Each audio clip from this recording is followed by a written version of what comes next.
Assalamualaikum warahmatullahi wabarakatuh. Salam sejahtera untuk kita semuanya. Semoga kalian selalu diberi kesehatan, berada dalam lindungan Tuhan, dan apa yang kalian cita-citakan bisa tercapai. Dalam kesempatan ini, Bapak mau menyampaikan materi tentang pendidikan Pancasila dan kewarganegaraan untuk kelas 9 SMP Swasta Eka Pendawa Sakti. Oke, langsung saja kita simak pembahasannya.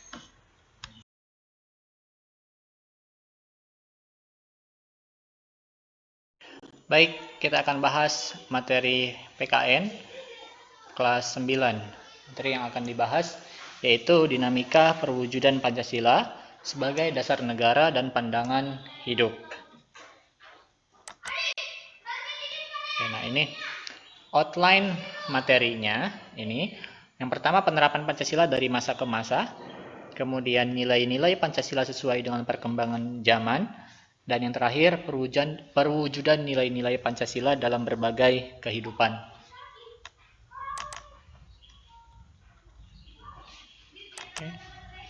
Nah, yang pertama akan Bapak bahas yaitu tentang penerapan Pancasila dari masa ke masa. Nah,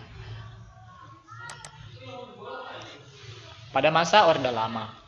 Nah, jadi penerapan Pancasila pertama dimulai pada masa Orde Lama, kemudian Orde Baru, dan masa reformasi, setelah reformasi. Nah, yang akan dibahas pertama adalah masa Orde Lama. Pada Orde Lama dibagi menjadi beberapa periode. Yang pertama ini periode 1945 sampai 1950. Nah, penerapan Pancasila pada masa ini, pada periode ini mendapatkan tantangan ya yang cukup berat sekali. Tantangannya apa? Nah, ini tantangannya pada tahun 45 sampai 50 terjadi pemberontakan ya, pemberontakan dari Partai Komunis Indonesia (PKI) di Madiun yang dipimpin oleh Musso dan pemberontakan DITII ya, DITII yang dipimpin oleh Kartosuwiryo pada tanggal 17 Agustus 1949. Nah, apa itu DITII? DI-nya itu kepanjangannya adalah Darul Islam, TII-nya itu adalah Tentara Islam Indonesia. Nah, itu. Jadi ada dua pemberontakan. Ini menjadi tantangan yang cukup besar sekali, yang cukup berat pada masa periode 1945-1950. Selanjutnya periode yang kedua yaitu pada 1950 dan sampai 1959. Nah, sini juga ada tantangannya. Nah, tahun 1950 sampai 59 pada periode ini Pancasila dijalankan seperti ideologi liberal. Ya, terbukti dalam penerapan sila keempat yang tidak lagi berjiwakan musyawarah mufakat, melainkan suara terbanyak atau votingnya. Dan ada juga di sini pemberontakan ya yang terjadi. Pemberontakan yang terjadi pada masa periode 1950-1959 ini ada pemberontakan Republik Maluku Selatan atau RMS, kemudian Pemerintah Revolusioner Republik Indonesia atau PRRI, dan Perjuangan Rakyat Semesta atau Permesta. Ini. Kemudian periode yang ketiga tahun 1956 sampai 1965. Nah, ini. Oke, kita lihat. Nah, periode ini dikenal sebagai periode demokrasi terpimpin. Ya. Demokrasi bukan berada pada kekuasaan rakyat sehingga yang memimpin adalah nilai-nilai Pancasila, tetapi berada pada kekuasaan pribadi Presiden Soekarno. Nah, pemberontakan PKI terjadi pada tanggal 30 September 1965 yang dipimpin oleh DN Aidit. Nah, ini yang pemberontakan yang sangat besar sekali ya pada tanggal 30 September itu. Tujuan pemberontakan ini adalah apa? Nah, tujuan dari pemberontakan PKI itu adalah untuk mendirikan negara Soviet di Indonesia dan mengubah ideologi Pancasila menjadi ideologi komunis. Ya, itu tujuan dari pemberontakan saat itu. Kita lanjut. Tadi masa Orde Lama, sekarang masa Orde Baru. Nah, pada masa Orde Baru ini, pada saat kepemimpinan Jenderal Soeharto ya, diawali dari Soeharto menjadi presiden. Jenderal Soeharto dipilih menjadi presiden Republik Indonesia pada saat itu ya.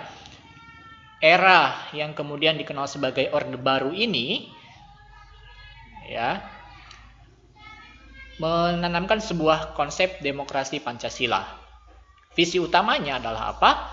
Visi utamanya adalah pemerintahan Orde Baru ini adalah untuk melaksanakan Pancasila dan Undang-Undang Dasar 1945 secara murni dan konsekuen dalam setiap aspek kehidupan. Nah, itu visi dari masa Orde Baru. Nah, dari visi itu memberikan harapan ya bagi rakyat Indonesia. Nah, ini dengan visinya Orde Baru memberikan secercah harapan bagi rakyat Indonesia, terutama yang berkaitan dengan perubahan-perubahan politik dari yang bersifat otoriter pada masa demokrasi terpimpin di bawah Presiden Soekarno dan menjadi lebih demokratis. Itu harapan yang dirasakan oleh rakyat Indonesia. Namun harapannya tidak terwujud, tidak terrealisasi. Ya. Nah, ini sebagai alasannya, harapan rakyat tersebut tidak sepenuhnya terwujud. Karena apa? Karena sebenarnya tidak ada perubahan yang substantif dari kehidupan politik Indonesia antara Orde Baru dan Orde Lama. Nah, sebenarnya sama-sama aja, sama-sama otoriter ya. Pada zaman Soekarno, pada zaman Soeharto. Oke, lanjut.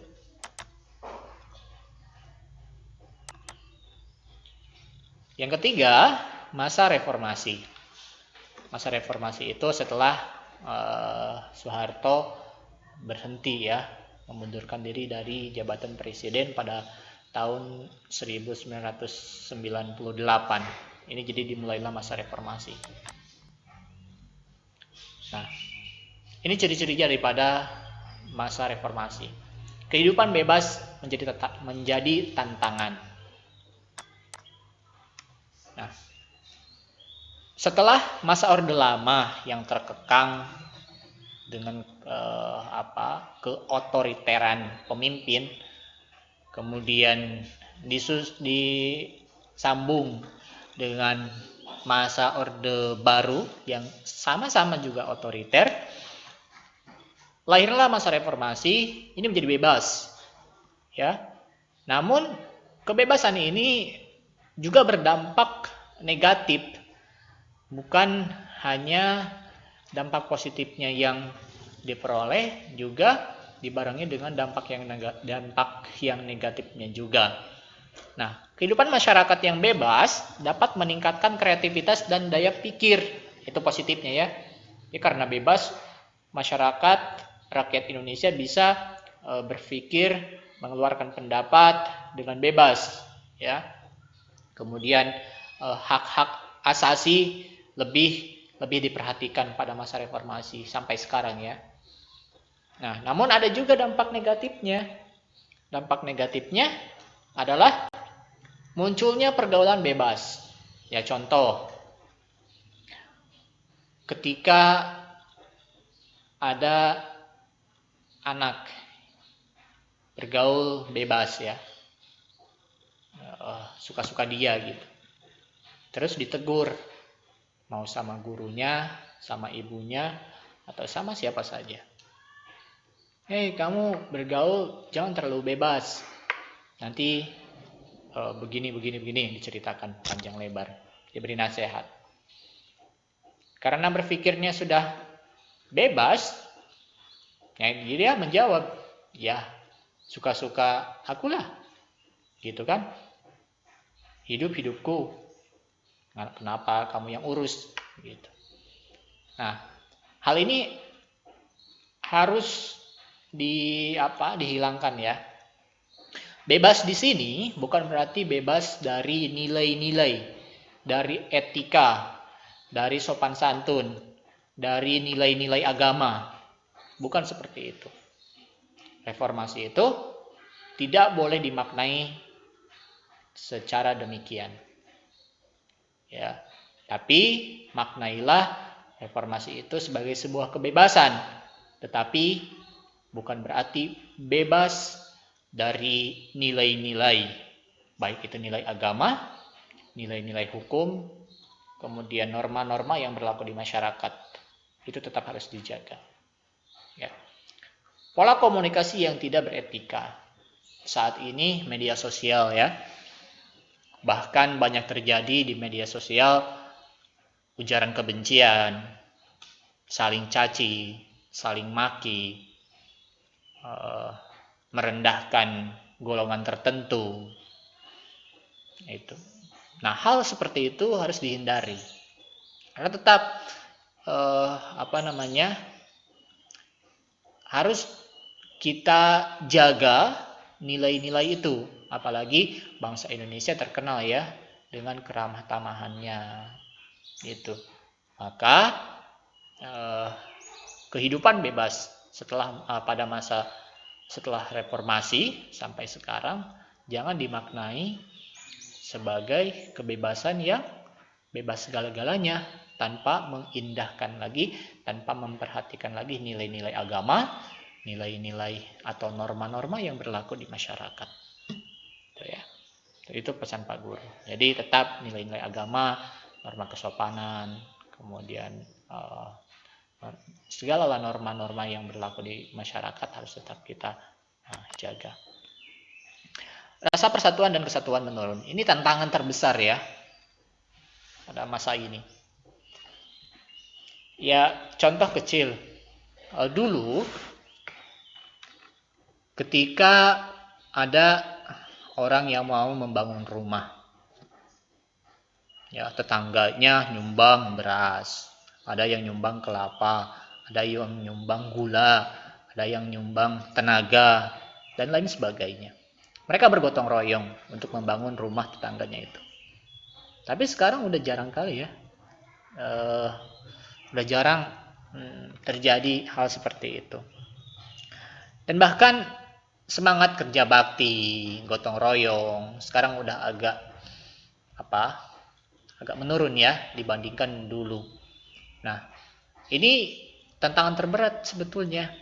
Karena apa? Karena hal-hal seperti itu pun udah nampak ya, apalagi dalam lingkup yang besar. Ya, itu baru lingkupnya ya wilayah desa, perkampungan itu. Nah, ini yang tadi dibahas, semangat kerja bakti atau gotong royong menurun.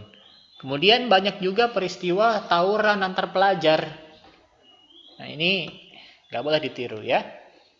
Tawuran antar pelajar karena masalah-masalah sepele, akhirnya tawuran. Ya seharusnya bagaimana ketika ada permasalahan? Ketika berhadapan dengan suatu permasalahan, maka selesaikanlah dengan cara musyawarah, duduk bersama, selesaikan dengan kepala yang dingin, tidak didasari atau dilandasi dengan emosi, dan tetaplah bermusyawarah kuncinya untuk menyelesaikan suatu permasalahan. Dan bahkan perkelahian pun itu bukan hanya golongan pelajar, perkelahian antar kelompok-kelompok tertentu juga itu menjadi salah satu bukti bahwa persatuan dan kesatuan bangsa ini menjadi tantangan terbesar pada masa kini. Dan akhirnya ya retaklah persatuan dan kesatuan dan terjadi perpecahan. Ya. Gitu. Ini. Perkembangan dunia yang pesat. Saat ini kita kalau misalnya mau nyari berita atau memperoleh berita di luar negeri, itu bisa mudah kita dapatkan. Cukup dari internet, dari Google, ketikan berita-berita di Eropa misalnya. Itu langsung kita dapat. Berbeda sama zaman dulu. Kalau zaman dulu kita untuk memperoleh informasi itu sulit sekali, hanya mengandalkan televisi. Nah, sekarang bisa bermodalkan Android saja ya, atau Gawai. Bisa mendapatkan informasi dari seluruh penjuru dunia. Nah, ini juga menjadi tantangan ya.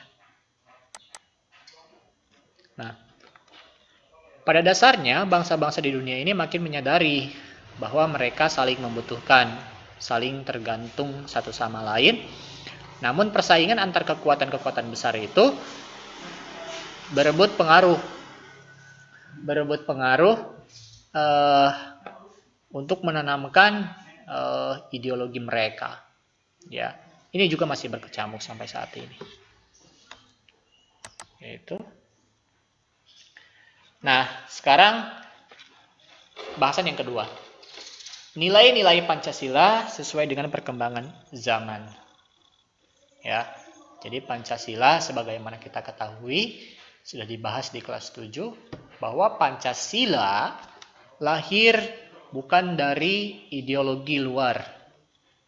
Tetapi Pancasila lahir dari bangsa Indonesia, dari peradaban rakyat Indonesia murni, tanpa dipengaruhi oleh hal-hal atau paham-paham dari luar. Ini yang menjadi satu kelebihan ya, satu pembeda antara Pancasila dengan ideologi-ideologi yang lainnya. Nah, ini. Nilai-nilai dasar Pancasila dapat menyesuaikan diri dengan perkembangan zaman. Dengan kata lain, nilai-nilai tersebut tetap dapat diterapkan dalam berbagai kehidupan bangsa dari masa ke masa. Dari pertama tahun 45 sampai sekarang. Bahkan dari pertama bangsa Indonesia ada. Ya, belum berdiri Indonesia. Tapi peradabannya, pemahamannya, pahamnya sudah tertanam semangat Pancasila. Dan sampai saat ini masih terjaga, terpelihara. Hal tersebut dikarenakan Pancasila merupakan ideologi yang bersifat terbuka. Ya. Nah, ini ciri khas ideologi terbuka adalah nilai-nilai dan cita-citanya tidak dipaksakan dari luar, melainkan digali dan diambil dari kekayaan rohani, moral, dan budaya masyarakat itu sendiri. Ini menjadi ciri khasnya. Nah, ideologi terbuka mempunyai banyak sekali keunggulan ketimbang atau dibandingkan dengan ideologi tertutup. Nah, untuk lebih memahaminya, mari kita simak tabel pembanding ya, perbedaan atau perbandingan antara ideologi terbuka dengan ideologi tertutup. Ini, perbedaan ideologi terbuka dan ideologi tertutup. Mari kita simak. Ideologi terbuka, sistem pemikiran yang terbuka. Kalau ideologi tertutup, sistem pemikirannya yang tertutup. Itu perbedaannya. Nilai-nilai dan cita-citanya tidak dipaksakan dari luar, melainkan digali dan diambil dari harta, kekayaan rohani, moral, dan budaya masyarakat itu sendiri. Kalau ideologi tertutup, cenderung untuk memaksakan mengambil nilai-nilai ideologi dari luar, masyarakatnya yang tidak sesuai dengan keyakinan dan pemikiran masyarakatnya. Yang ketiga, ini boleh nanti kalian kalau ditonton di Gawai atau di Android, kalian screenshot aja ya. Ini bisa menjadi catatan untuk kalian. Selanjutnya, yang ketiga, dasar pembentukan ideologi bukan keyakinan ideologis sekelompok orang, melainkan hasil musyawarah dan kesepakatan dari masyarakat sendiri. Kalau ideologi tertutup, dasar pembentukannya adalah cita-cita dan keyakinan ideologis perseorangan atau satu kelompok orang. Itu. Yang keempat, ideologi terbuka tidak diciptakan oleh negara, melainkan oleh masyarakat itu sendiri. Sehingga ideologi tersebut adalah milik seluruh rakyat atau anggota masyarakat. Nah, kalau ideologi tertutup, Pada dasarnya ideologi tersebut diciptakan oleh negara. Dalam hal ini penguasa negara yang mutlak harus diikuti oleh seluruh warga masyarakat. Jadi mau nggak mau harus ikut, gitu ya. Sesuai dengan apa yang diperintahkan, yang diinstruksikan oleh penguasa negara.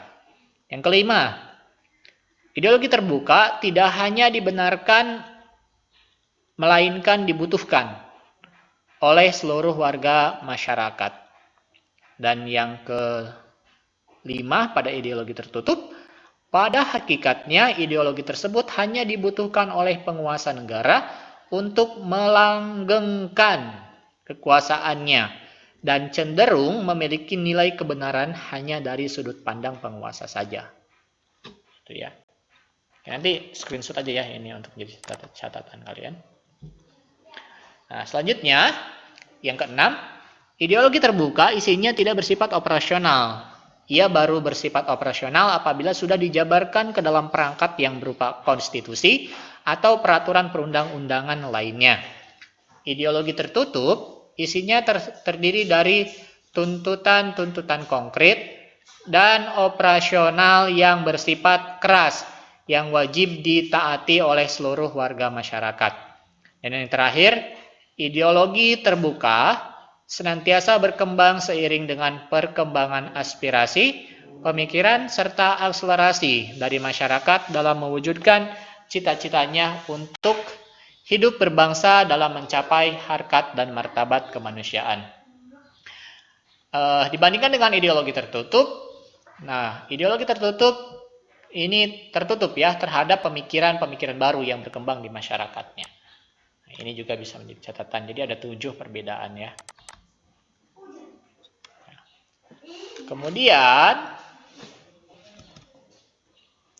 ini kedudukan Pancasila sebagai ideologi terbuka. Nah, nilai-nilai yang terkandung, kemudian secara struktural Pancasila memiliki 3 dimensi. Nilai-nilai yang terkandung itu ada 3. Yang pertama nilai dasar, kemudian nilai instrumental, dan nilai praksis. Mari kita bahas satu persatu. Kemudian selanjutnya akan dibahas mengenai kedudukan Pancasila sebagai ideologi terbuka. Nah, nilai-nilai yang terkandung pada pembahasan Pancasila sebagai ideologi terbuka adalah yang pertama nilai dasar, yang kedua nilai instrumental, yang ketiga nilai praksis. Nah, apa itu nilai dasar? Nah, perhatikan ya, simak dengan seksama. Nilai dasar adalah hakikat kelima sila Pancasila, ya, yang dari mulai ketuhanan yang Maha Esa, kemanusiaan yang adil dan beradab, persatuan Indonesia, kerakyatan yang dipimpin oleh hikmat kebijaksanaan dalam permusyawaratan perwakilan, dan keadilan sosial bagi seluruh rakyat Indonesia. Nah, yang 5 itu bersifat universal, ya, sehingga di dalamnya terkandung cita-cita, tujuan, serta nilai-nilai yang baik dan benar. Itu ya maksudnya. Jadi nilai dasar ini bersifat tetap dan terlekat pada kelangsungan hidup negara. Nilai dasar tersebut selanjutnya dijabarkan dalam pasal-pasal Undang-Undang Dasar Negara Republik Indonesia tahun 1945. Oke, ya. Selanjutnya nilai instrumental. Nah, nilai instrumental yaitu penjabaran lebih lanjut dari nilai dasar ideologi Pancasila. Nah, ini jadi instrumental itu. Nah, yang ini itu nilai instrumental itu adalah penjabarannya, ya, penjabarannya. Misalnya apa? Program-program pembangunan yang dapat disesuaikan dengan perkembangan zaman dan aspirasi masyarakat. Undang-undang dan departemen-departemen sebagai lembaga pelaksana juga dapat berkembang. Nah, pada aspek ini senantiasa dapat dilakukan perubahan. Ini nilai instrumental. Jadi, kalau misalnya ditanya apa itu nilai instrumental itu adalah penjabaran lebih lanjut dari nilai-nilai dasar ideologi Pancasila. Ini ya. Yang terakhir adalah nilai praksis. Nah, nilai praksis merupakan realisasinya, ya, perwujudannya, realisasi dari nilai-nilai instrumental, ya, dalam suatu pengalaman nyata dalam kehidupan sehari-hari. Nah, ini dalam kehidupan bermasyarakat, bernegara. Nah, itu ya nilai praksis. Kemudian ini secara struktural, ya. Secara struktural Pancasila memiliki 3 dimensi, ya. Memiliki 3 dimensi. Yang pertama adalah dimensi idealisme, yang kedua dimensi normatif, dan yang ketiga dimensi realitas.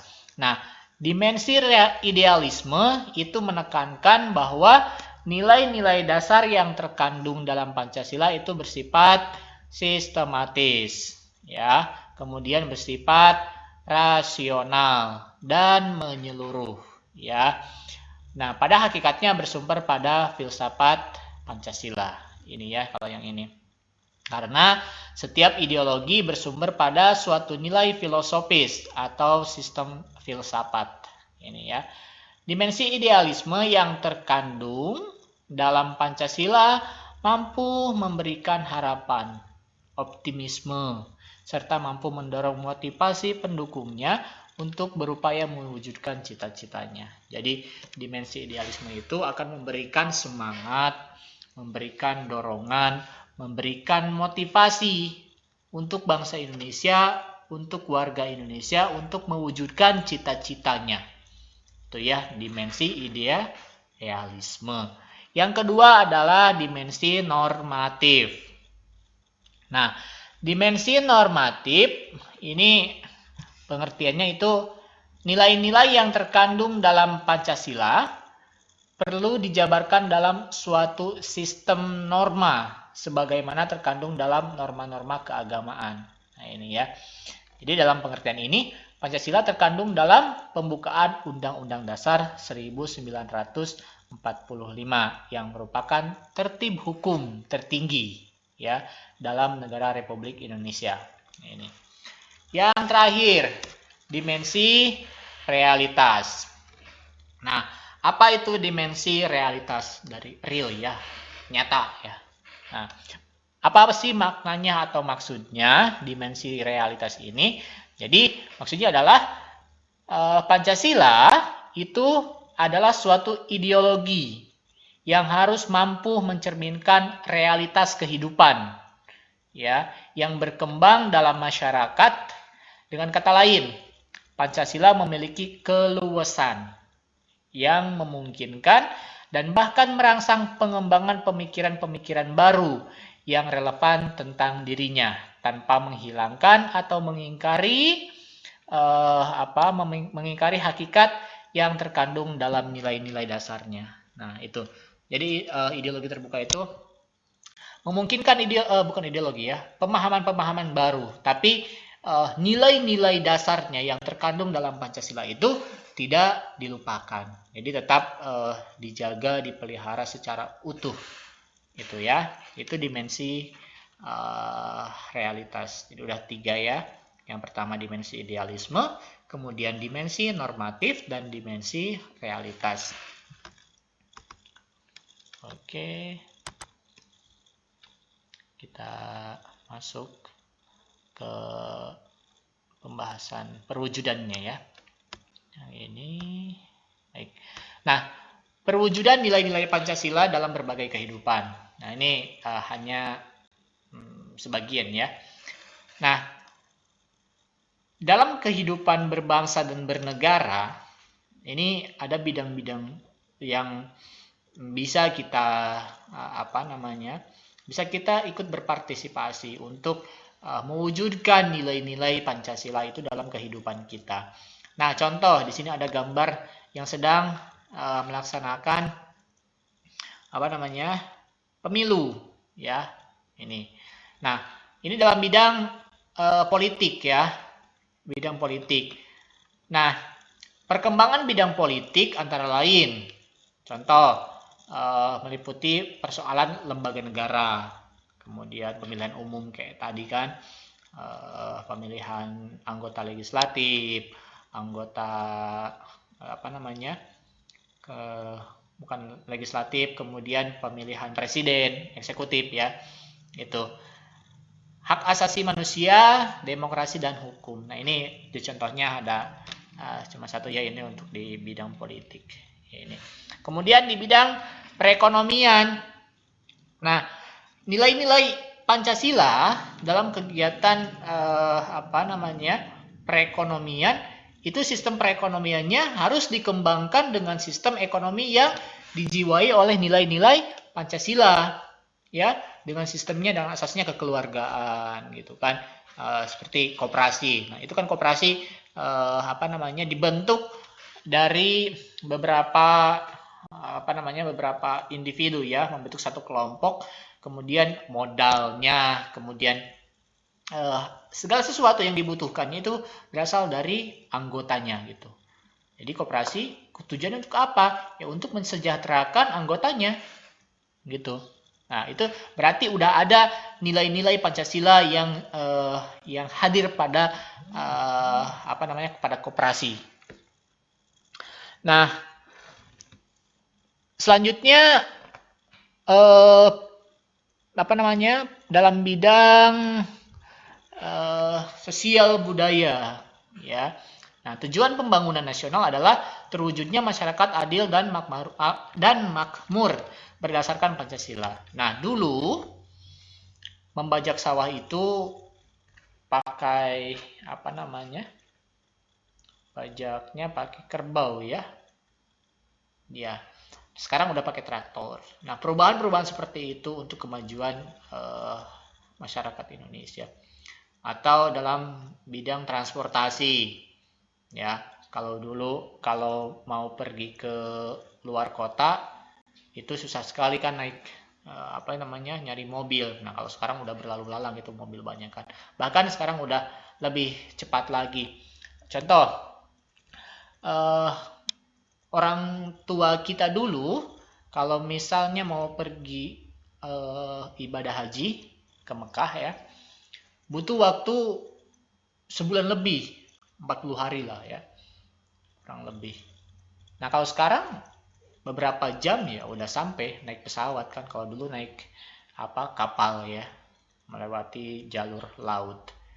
Nah kemudian di bidang pertahanan dan keamanan, nah ini secara tegas dalam Undang-Undang Dasar 1945 pasal 27 ayat 3 menegaskan bahwa pembelaan negara merupakan hak dan kewajiban setiap warga negara. Ya. Demikian juga pasal 30 menegaskan bahwa setiap warga negara berhak dan wajib ikut serta dalam usaha pertahanan dan keamanan negara. Nah, jadi keamanan negara, kemudian pertahanan dan keamanan negara itu merupakan tanggung jawab dan hak dari setiap warga negara. Ya, kalian misalnya seorang yang memiliki semangat juang, memiliki keinginan untuk bergabung bersama tentara, bersama polisi, nah itu silahkan gitu. Tapi satu saat nanti ketika hal-hal yang tidak diinginkan terjadi, misalnya ada darurat pertahanan dan keamanan, kita pun walau bukan bukan seorang tentara, bukan seorang polisi, kita bisa terlibat langsung gitu. Karena hak dan kewajiban warga negara. Itu. Oke, sekian pembahasannya. Pak Guru ucapkan maulid godang, semoga bermanfaat. Assalamualaikum warahmatullahi wabarakatuh.